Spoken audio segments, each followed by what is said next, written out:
Next example बघा. Equilibrium constant for a gaseous reversible reaction at 200 degree centigrade is. He value त्यांनी दिलेली आहे. Equilibrium constant सांगितलेला आहे म्हणजे के दिलेला आहे त्यांनी, आणि ज्या अर्थी तो गॅसियस रिएक्शन साठी सांगितलेला आहे म्हणजे तो के पी दिलेला आहे. के पी किती सांगितलं आहे? 1.64 into 10⁻³ ATM square, atmosphere square. Temperature सांगितलेलं आहे 200 डिग्री सेंटीग्रेड.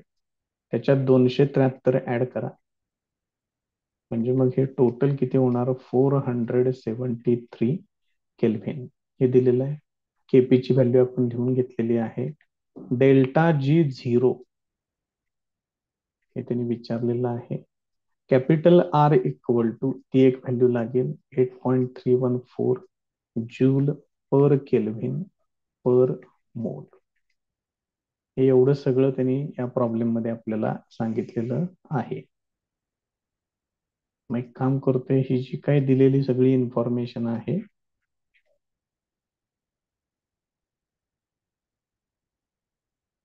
याला वरती हेडिंग टाकूया गिव्हन डाटा. जे काही दिलेलं असेल ते या पद्धतीनं मांडून घ्यायचं आहे. आता पुढचा सेक्शन आहे formula and calculations.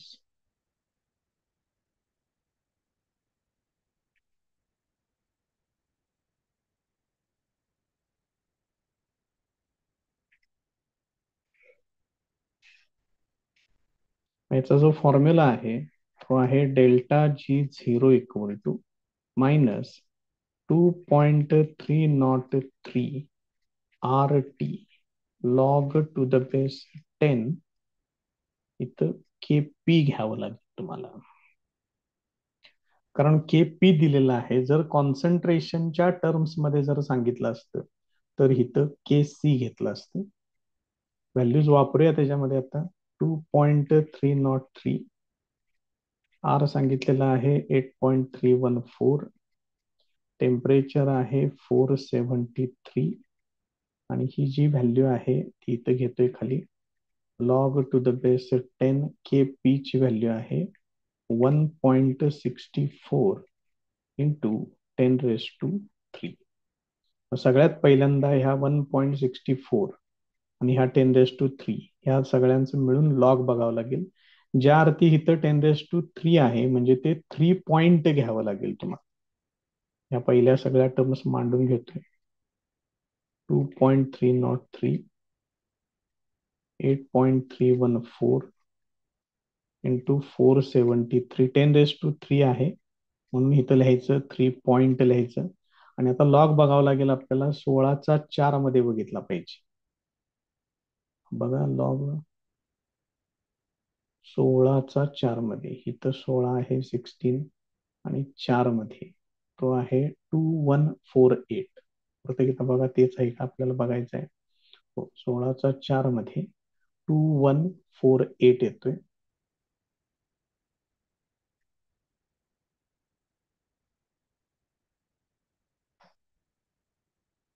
To one four eight आणि हे 10⁻³ आहे ते इथं पुढे घेतलेलं आहे.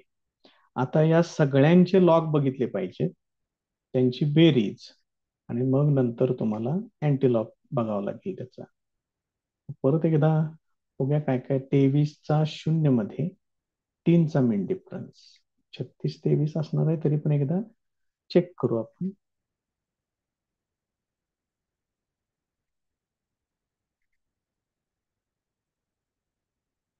23/0 मध्ये 3चा मीन डिफरन्स. इथं आहे 36-17, इथं आहे 6 म्हणजे ते होणार 36-23.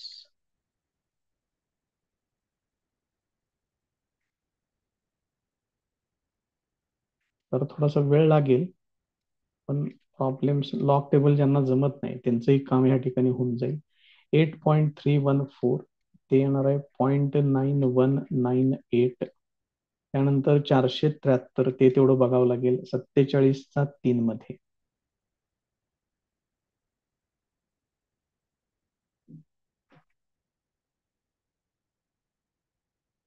आहे 47, त्याचा 3 मध्ये, म्हणजे हे घ्यावं लागेल 6749. ते तेवढं लक्षात ठेवा, 6749. इथे येणार 6749. त्यानंतर हे जे 3.2148 आलेलं आहे, त्याचाही आपल्याला लॉग बघावं लागेल. मग ज्यावरती 3 पॉईंट आहे म्हणजे हे 0 पॉईंट येणार. आणि लॉग बघताना बघा, 32चा 1 मध्ये, 4 मध्ये बघितलं असतं पण त्याच्या पुढची टर्म 8 आहे, त्यामुळे 32चा 1 मध्ये 5चा मेन डिफरन्स. 32 त्याचा 1 मध्ये 5चा मेन डिफरन्स, 3 आणि 2 5 इथे येणार.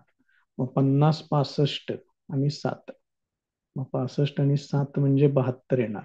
50 72.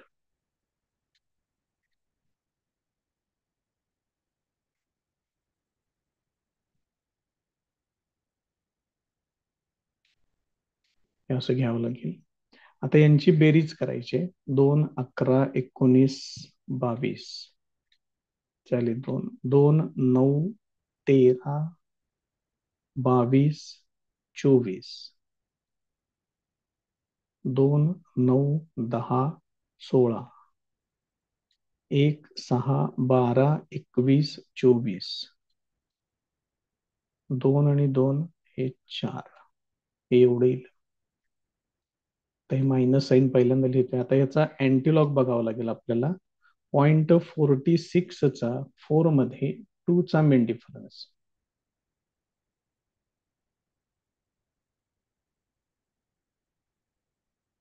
परत एकदा बघा काय आहे ते. 0.46चा 4 मध्ये 2चा मेन डिफरन्स. 0.46चा 4 मध्ये, हे 1 2 3 4 4 मध्ये 2चा मेन डिफरन्स. 2चा मेन डिफरन्स 1 आहे म्हणजे 29 12 होणार त्याचं. 2912, 29 12.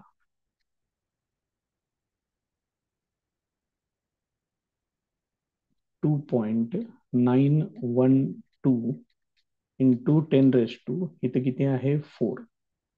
हे असे घ्यावे लागतील इथं. त्यामुळे ह्याचं जे फायनल आन्सर जे आहे, याला जर जूल मध्ये लिहायचं म्हटलं तर आहे असं लिहू शकताय. किलो जूल मध्ये जर करायचं असेल, शक्यतो करून ज्या वेळेला व्हॅल्यूज मोठ्या येतात त्यावेळेला त्या किलो जूल मध्येच लिहिलेल्या जास्त बऱ्या होतात. असं येईल. मग 10⁻³ आणि जूल हे किलो जूल मध्ये जाईल. ह्यानं याला मल्टिप्लाय केल्यानंतर किती होणार, हे -29.12, आणि हे किलो जूल. ही इथली डेल्टा जी झिरोची व्हॅल्यू तुम्हाला मिळेल.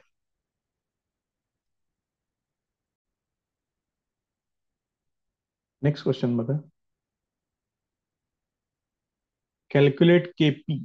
केपी फाइंड आउट करायला सांगितलेलं आहे. आता रिॲक्शन दिलेली आहे त्यांनी, डेल्टा जी झिरो आणि टेम्परेचर, या सगळ्या गोष्टी त्यांनी दिलेल्या आहेत. काय काय विचारले दिले ते सगळे एकत्र मांडून घेऊया पहिल्यांदा. केपी फाइंड आउट करायचा आहे. त्याच्यानंतर डेल्टा जी झिरो दिलेला आहे, तो सांगितलेला आहे -100 किलो जूल पर मोल सांगितलेलं आहे. मग इथं किलो जूल नकोय मला,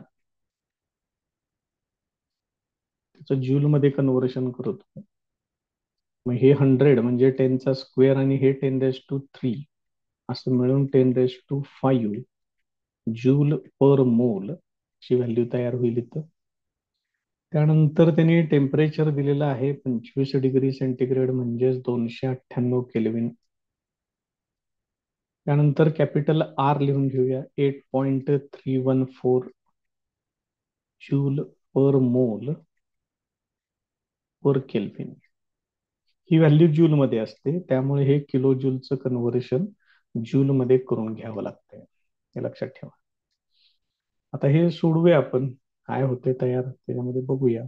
हे सगळं जे काही दिलेलं आहे,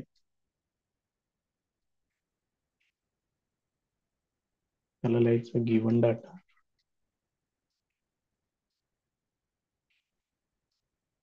त्यानंतर पुढचा सेक्शन आहे formula and calculations.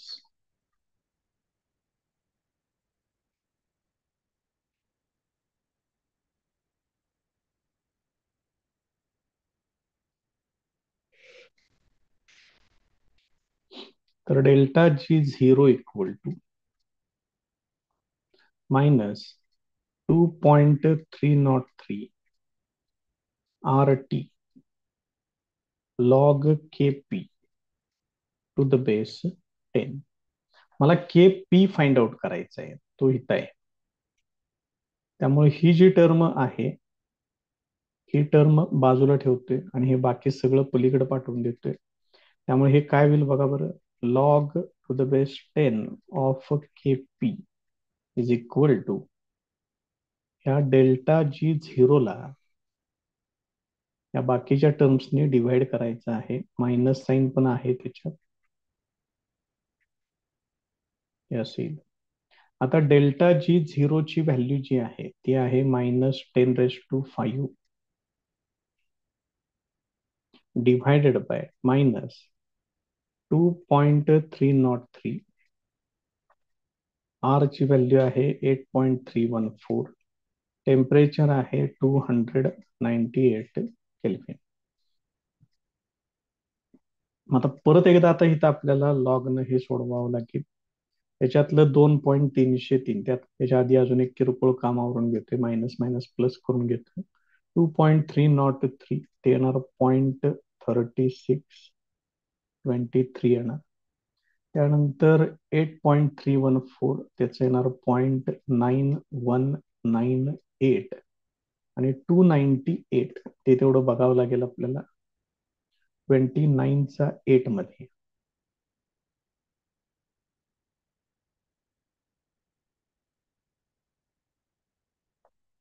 Twenty nine इथं आहे आणि 8 29 आणि 8 इथं आहे 4742. ते आपल्याला घ्यावं लागेल 4742.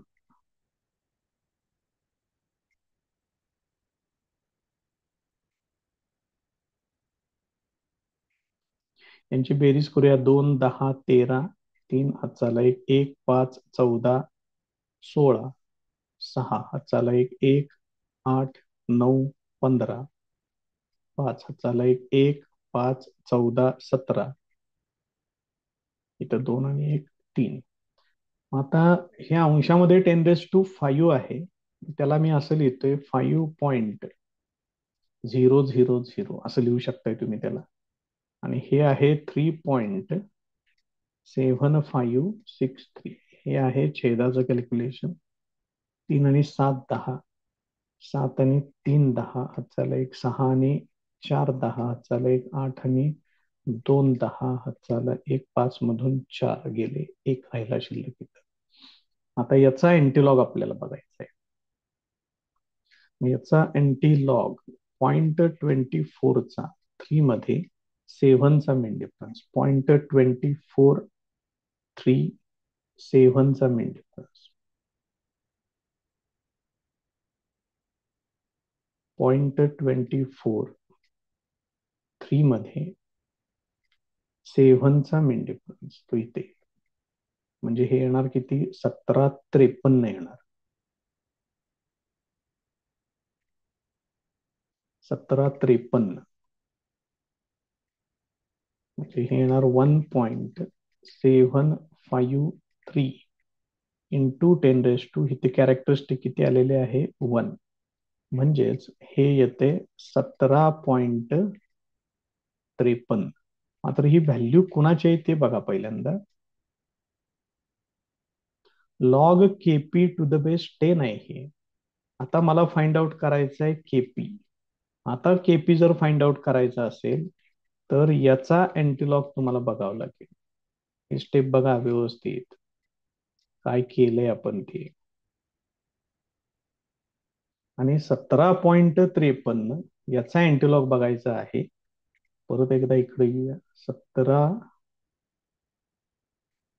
त्याच्यातलं अँटीलॉग बघताना तुम्हाला 0.53चा झिरो मध्ये बघावं लागेल.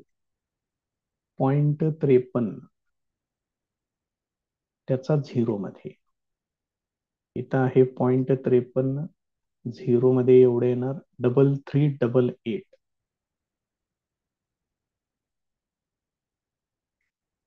3388 म्हणजे 3.388. आणि हे जे 17 लिहिलेलं आहे ते मांडायचं असतं 10च्या पॉवर मध्ये. हे तुम्हाला मिळेल केपी इक्वल टू, ही त्याची व्हॅल्यू येईल.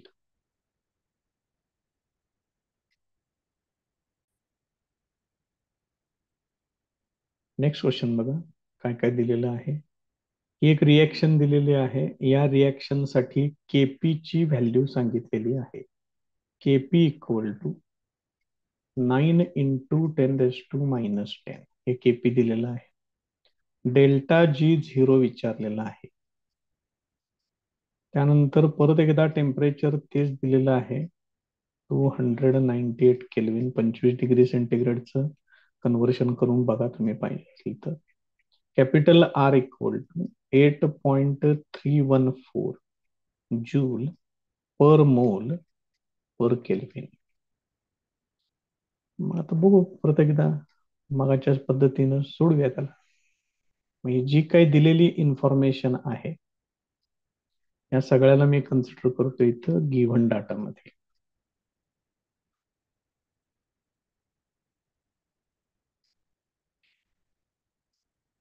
पुढचा section formula and calculations.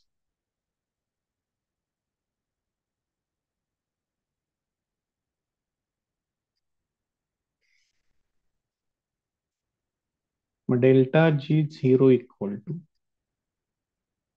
Minus 2.303 R T log of K P to the base 10. Values वापरूया त्याच्यामध्ये.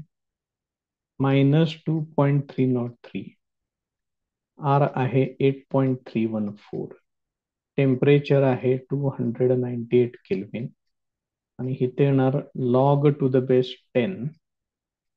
इथं बघा काय आहे 9 इंटू 10⁻⁻10 हे असं आहे.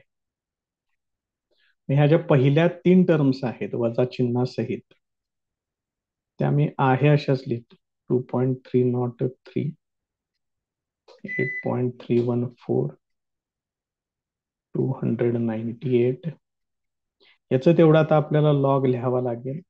हे 10⁻⁻10 आहे म्हणजे हे येणार बार 10 पॉइंट हे असं घ्यावं लागेल तुम्हाला 9542.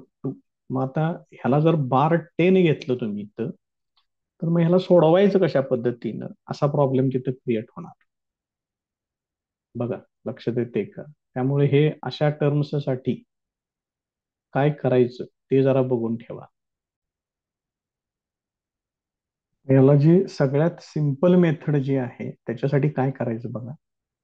ही मेथड लक्षात ठेवा. हा प्रॉब्लेम येणार परत आणि इलेक्ट्रोकेमिस्ट्रीमध्ये वगैरे पण अशाच प्रकारचे प्रॉब्लेम्स आहेत. इथं काय करायचं, ही जी लॉगची टर्म आहे हे आहे लॉग टू द बेस 10 आणि इथं पहिल्यांदा मी ह्याला असं मांडून घेतोय. बघा लक्षात येते का. हे असं येईल. आता हे लॉग मधलं न्यूमरेटर आणि डिनॉमिनेटर हे इंटरचेंज केलं करून घ्यायचं म्हणजे हे मायनस साईन निघेल. किंवा असं करूया आपण, एक मिनिट.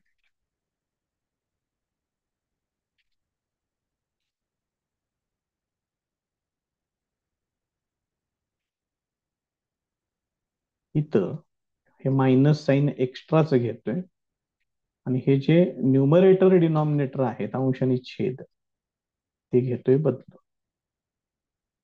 हे असेल. बघा समजतंय का कशा पद्धतीनं करायचंय त्याला काम ते. हे तुम्हाला असं करून घ्यावं लागेल. मग हे जे 10⁻10⁹ आहे त्याच्याबद्दल थोडस बघा, इकडे बाजूला घेतोय मी. 10⁻10⁹ आहे, त्यालाच मी असं लिहितोय 10/9, म्हणजे त्याच्यातलं एक 10 बाजूला काढून घेतलं आणि हे 10⁹ केलं. म्हणजे हे कसं होईल, 9 × 9 येणार. त्याच्यानंतर परत एक शिल्लक राहणार, म्हणजे हे असंच येत राहणार कंटिन्युअस. बघा पाहिजे असलं तर ते सोडवून. मग तुम्हाला याचा लॉग तिथं बघावं लागेल. बघूया, एकच मिनिट फक्त. मग ही टर्म आता इथं मांडणार आहे मी, कारण 10⁻10⁹ सिम्प्लिफिकेशन एवढं येते. मग हे मायनस हे प्लस केलं.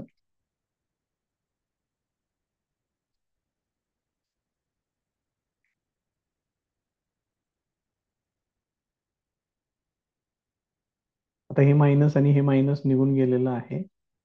लॉग टू द बेस 10, आणि याच्याऐवजी ही व्हॅल्यू तिथं वापरायची आहे, 1.111 इंटू 10⁻9, हे असं घ्यायचं.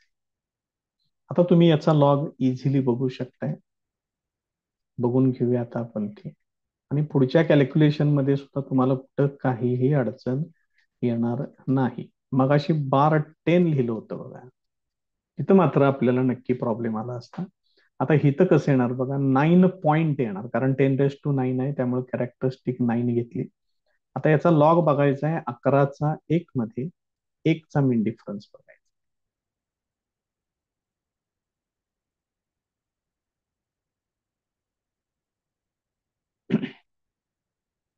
11चा 1 मध्ये 1चा मीन डिफरन्स म्हणजे किती होणार, 0.453 आणि 4, 0.457 येणार त्याचं, 0.457 ते इथं घेतोय, हे असेल. आता या सगळ्यांचे परत लॉग बघायचे. मग 2.303 त्याचा आहे 3623, त्यानंतर 8.314 त्याचा आहे 9198, 298चा मगाशी बघितलं होतं 4742 काहीतरी होता, एकदा बघूया परत एकदा, रिस्क नको. 29चा 8 मध्ये 29 इथं आहे, 8 मध्ये इथं आहे 4742, बरोबर आहे तो. आणि कुठला लागणार आहे बघूया आपण त्याच्यात आता. अजून कुठला लागणार आहे, 9.0457, म्हणजे आपल्याला इथं तर 0 पॉईंट लिहावं लागेल. 90चा 4 मध्ये 6चा मीन डिफरन्स बघावा लागेल. 90चा 4 मध्ये 6चा मीन डिफरन्स, 90चा 4 मध्ये 6चा मीन डिफरन्स, 90, 1 2 3 4, 4 मध्ये 6चा मीन डिफरन्स तो एवढा येणार, 9565, 9565, 9565,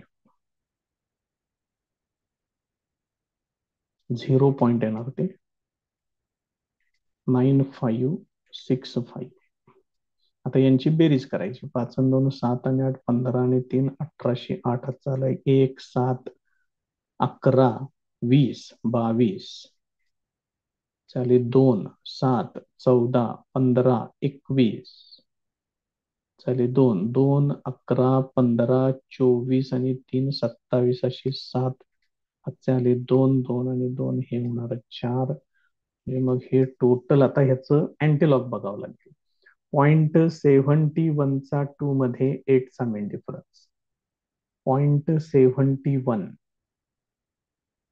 2 मध्ये 8चा मेन डिफरन्स, 0.71चा 2 मध्ये 8चा मेन डिफरन्स, 8चा मेन डिफरन्स आहे 10, म्हणजे 5152 प्लस 10, 5162,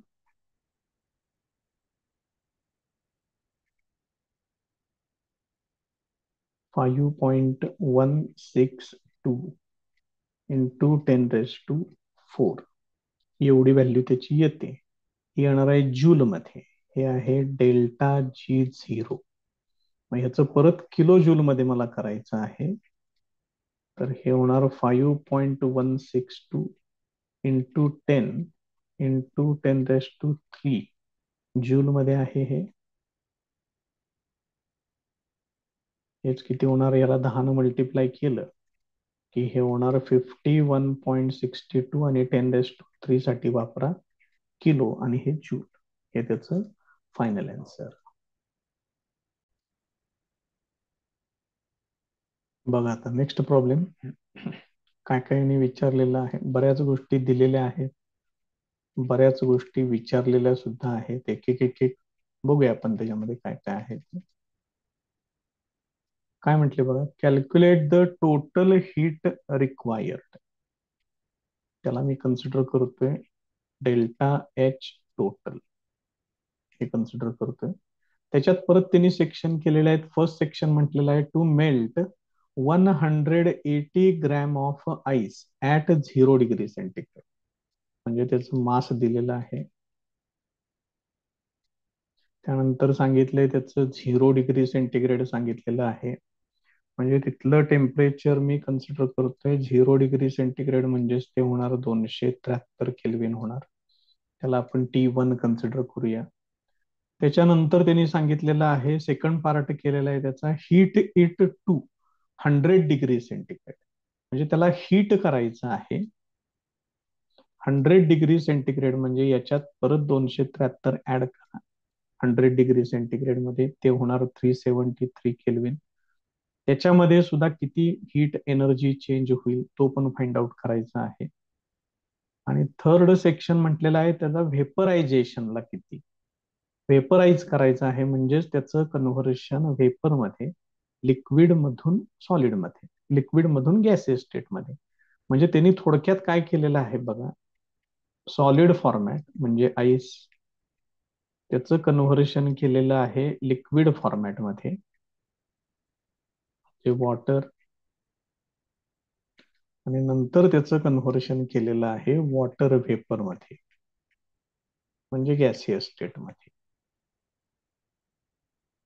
बघा, आणि याच्यातल्या त्यांनी वेगवेगळ्या प्रोसिजर्स मध्ये काय काय हीट एनर्जी किती लागेल वगैरे ह्या सगळ्या गोष्टी त्यांनी त्या ठिकाणी विचारलेल्या आहेत. त्याच्यासाठी लागणार आणखीन काय इन्फॉर्मेशन त्यांनी दिलेले आहे बघा. त्यांनी दिलेलं आहे heat of fusion of ice सांगितलेला आहे. तो किती सांगितलेला आहे, 6.01 किलो जूल पर मोल. त्यानंतर त्यांनी दिलेलं आहे heat of व्हेपरायझेशन,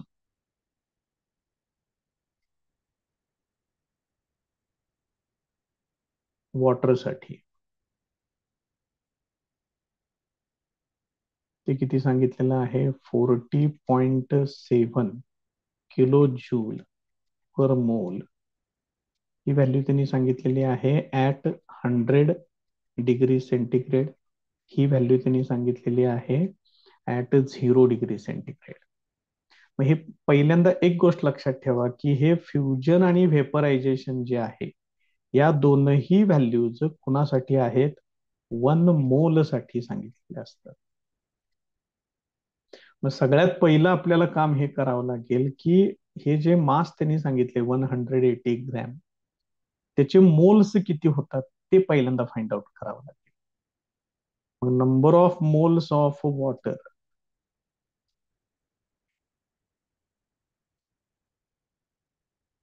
number of moles of ice, म्हणजेच तुम्हाला काय करावं लागेल, mass divided by its molar mass. मग वॉटर जर तुम्ही कन्सिडर केलं H2O, हायड्रोजनसाठी 1 आणि हायड्रोजनचे 2 ऍटम्स आहेत म्हणून 2 × 1 प्लस एका ऑक्सिजनसाठी 16 येणार. म्हणजे हे टोटल ह्याचं मोलर मास येते 18 ग्रॅम. हे लक्षात ठेवा, महत्वाचं. आता याच्यावरून आपल्याला पहिल्यांदा नंबर ऑफ मोल्स काढावे लागतील. देअरफॉर N इक्वल टू, त्याचं मास आहे, याचं मोलर मास 18 ग्रॅम आणि त्यांनी मास सांगितलेला आहे 180 ग्रॅम. म्हणजे हे टोटल नंबर ऑफ मोल्स आहेत 10 मोल्स. आता याचा सगळ्यात फर्स्ट सेक्शन जो आहे तो त्यांनी सांगितलेला आहे, त्याला मेल्ट करायचं आहे. 180 ग्रॅम ऑफ आईस म्हणजे 10 मोल्स ऑफ आईस, त्याला 0 डिग्री सेंटीग्रेडला मेल्ट करायचं आहे. आणि त्याच्यासाठी त्यांनी हे त्याचं हीट ऑफ फ्युजन दिलेली आहे बघा भाई, ती वापरायची. हे एका मोल साठी एवढं आहे. मग 10 मोल्स साठी ही व्हॅल्यू किती असेल? पहिल्यांदा मी त्याला लिहितोय ΔH1 लिहितोय. मग ही व्हॅल्यू तुम्हाला काय करावं लागेल, नंबर ऑफ मोल्स घेऊन त्याला हीट ऑफ फ्युजनला मल्टिप्लाय केलं पाहिजे. नंबर ऑफ मोल्स आहेत 10. Delta H heat of fusion किती आहे 6.01, म्हणजेच हे किती होणार 60.1 किलो जूल होणार. म्हणजे तुम्हाला आता ह्याच्यातली पहिली व्हॅल्यू तुम्हाला त्या ठिकाणी मिळालेली आहे. आता याच्या सेकंड पार्ट मध्ये त्यांनी काय सांगितलंय बघा, heat it to 100 degree centigrade. आता मात्र त्याला 0 डिग्री सेंटीग्रेड पासून 100 डिग्री सेंटीग्रेड पर्यंत त्याला हीट करायचं आहे. आणि त्याच्यासाठी किती हीट एनर्जी लागेल? मग पहिलं टेम्परेचर त्याचं जे आहे ते आहे 0 डिग्री सेंटीग्रेड, म्हणजेच 273 केल्व्हिन. त्यानंतर फायनल टेम्परेचर जे आहे ते आहे 100 डिग्री सेंटीग्रेड, म्हणजेच 373 केल्व्हिन. म्हणजे इथं डेल्टा टी येणार 373 वजा 273, 100 केल्व्हिन येणार. मास त्यांनी दिलेलं आहे, ते सांगितले 180 ग्रॅम. त्यानंतर अजून एक व्हॅल्यू त्यांनी इथे दिलेली आहे बघा, स्पेसिफिक हीट ऑफ वॉटर, हे असं सांगितलेलं आहे. म्हणजेच त्यांनी सी ची व्हॅल्यू दिलेली आहे स्पेसिफिक हीटची. सी इक्वल टू, ते किती सांगितलंय 4.18 जूल पर ग्रॅम पर केल्व्हिन, हे असं लिहा, किंवा जूल पर ग्रॅम पर केल्व्हिन. मग हे लक्षात घ्या, ग्रॅम मध्ये दिलंय आणि जूल मध्ये दिलंय. आता याचा जो फॉर्म्युला आहे तो तुम्हाला असा वापरावा लागेल, ΔH2 म्हणतोय मी त्याला, म्हणजे सेकंड सेक्शन मधलं हीट एन्थाल्पी चेंज किंवा हीट एनर्जी मी काढतोय. मग ΔH2 equal to mass into specific heat into delta T, हा वेगळा फॉर्म्युला याच्यात वापरावा लागेल. मग याचं मास किती आहे 180 ग्रॅम आहे. त्यानंतर सी ची व्हॅल्यू आहे 4.18 इंटू डेल्टा टी किती आहे, डेल्टा टी आहे 100. हे कसं होणार बघा, आता हे 180 100ने याला मल्टिप्लाय केलं की हे 418 होणार. आता 18 याला मल्टिप्लाय करून घेतोय, 18 18 पंचे 90, 18 × 108, 18 × 7 = 126 आणि 18 × 8 = 144 येतं. 4 हातचे आले 14, 18 × 1 = 18 आणि 4 22 आणि 10 32, म्हणजे इथे येणार 2 हातचे आले 3, 18 × 4 = 72 आणि 3 75 होणार. हे बघा कशा पद्धतीने येते. आणि हा एक शून्य, तो एक इथं द्यावा लागेल. हे येणार जूल मध्ये. आता ह्याची जी पहिली व्हॅल्यू होती ती किलो जूल मध्ये आहे, हे जूल मध्ये आहे, म्हणजे याचं किलो जूल मध्ये परत कन्व्हर्शन करावं लागेल. ते येणार 75.24 किलो जूल. फक्त याला 10⁻³ न डिवाइड करा किंवा 10⁻³ न मल्टिप्लाय करा. हे तुम्हाला ΔH2 equal to he value मिळेल 75.24 किलो जूल. मग इथं मी सगळ्या व्हॅल्यूज ओळीनं मांडून घेतो. इथं ΔH1 किती आलेला आहे 60.1, ΔH2 किती आलेला आहे 75.24. आता अजून थर्ड सेक्शन एक आहे. आता थर्ड सेक्शन मध्ये काय सांगितलेलं आहे, त्याचं व्हेपरायझेशन करायचं आहे. बघा इथं काय म्हटलंय, व्हेपराइज इट ऍट दॅट टेम्परेचर, आणि त्याच्यासाठी त्याने हीट ऑफ व्हेपरायझेशन सुद्धा त्यांनी दिलेलं आहे. मग हे सुद्धा कसं असतं, पर मोल, एका मोल साठी असते. आपल्याकडे वॉटरचे नंबर ऑफ मोल्स किती आहेत, तर 10 आहेत. त्यामुळं फॉर 10 मोल्स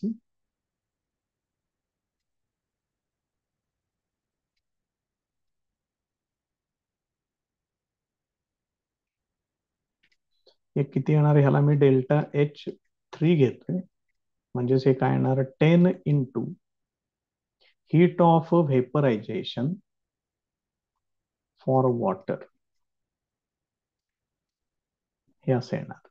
मग ही व्हॅल्यू फक्त तेवढी वापरा तिथं. 10 टू व्हॅल्यू किती आहे ती, 40.7, सॉरी. मग 10 इंटू 40.7 सांगितलेलं आहे. म्हणजेच हे किती होणार, 407 किलो जूल येणार. मग प्रत्येक सेक्शन मध्ये आपण सगळ्या व्हॅल्यूज काढलेल्या आहेत. आता आपल्याला फाइंड आउट करायचं आहे total enthalpy.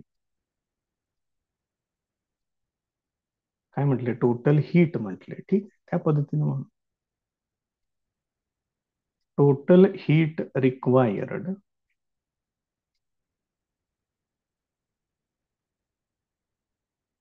Is equal to, त्याला आपण वरती काहीतरी बहुतेक डेल्टा एच टोटल असं लिहिलेलं आहे. मग हे 3 व्हॅल्यूज माझ्याकडे तयार झालेल्या आहेत. सगळ्या व्हॅल्यूज आपण किलो जूल मध्ये घेतलेल्या आहेत. ते आपण मांडूया या ठिकाणी. 2 व्हॅल्यूज तरी इथे दिसत आहेत. फक्त पहिली व्हॅल्यू किती होती, डेल्टा एच वन लिहिलेलं आहे बघा इथं, 60.1. पाहिजे असलं तर इथं वरती पण चेक करून घ्या, येत आहे 60.1 आहे. बाकीच्या 2 व्हॅल्यूज इथे दिसत आहेत आपल्याला, काय अडचण नाही. मग 60.1 प्लस 75.24 प्लस 407. मग पाहिजे असले इथं सेपरेट मी इथं मांडून घेतोय, प्लीज विनाकारण परत गोंधळ नको काय. 75.24 आणि 60.1 यांची बेरीज करा. हे 4, 3, 7 आणि 5 इथं पॉइंट येणार मध्ये. 7 आणि 5 12, 2 हात झालं 1, 1 7 14, 4 हात झालं 1 4 आणि 1 5. याचं फायनल आन्सर जे आहे ते येते 542.34 किलो जूल. हे त्याचं फायनल आन्सर येईल.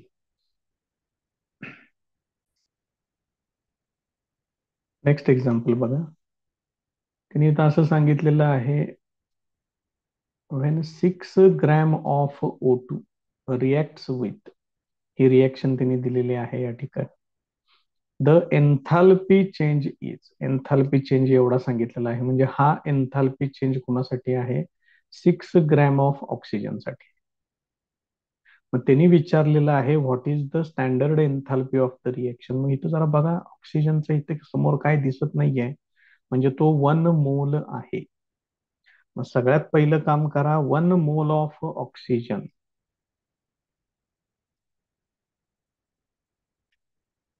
म्हणजे किती होणार, 32 ग्रॅम. तर या 32 ग्रॅम साठी एन्थाल्पी चेंज किती असेल, त्यांनी कितीचं दिलेलं आहे, 6 ग्रॅम साठी हा एन्थाल्पी चेंज त्यांनी सांगितलेला आहे 38.55 किलो जूल. एकदम सिंपल काम होते हे. 32/6 this is equal to delta H0 divided by 38.55. हे सोडवा एवढं. डेल्टा H0 इक्वल टू हे 32 इंटू 38.55 डिवायडेड बाय 6. हे एवढं तुम्हाला आता इथं सोडवावं लागेल. मग बघूया इथल्या इथं करूया काम, बघूया काय होते. बेत्रिक 6 येणार, इथं येणार 16 येणार. 3 याला भाग घालूया. 3 एके 3, त्यानंतर 3 दुने 6, त्यानंतर उरले 2, 3 अठ्ठे 24, उरला 1, 3 पाची 15. हे असेल. मग आता या दोघांचा तुम्हाला प्रोडक्ट करावा लागेल. यांचा प्रोडक्ट करावा लागेल आता आपल्याला. मग काय लॉग टेबलनं करा, नाहीतर 16चा पाडा येत असेल तर चांगलीच गोष्ट आहे. बघा जमते का काय. मग हे काय काय होणार बघा. 16 पंचे 80, शून्य हातचे आले 8, 16 अठ्ठे 16 पंचे 80, 16 सक्क 96, 16 सत्ते 112, 16 अठ्ठे 128, 128 आणि 8 ते होणार 136. ते येणार 6, हातचे आले 13, 16 दुने 32, 32 आणि 3 35, 35 आणि 10 45, 45 पैकी 5, हातचे आले 4, 16 एक्के 16 आणि 4 20. हे एवढे येणार बघा किलो जूल.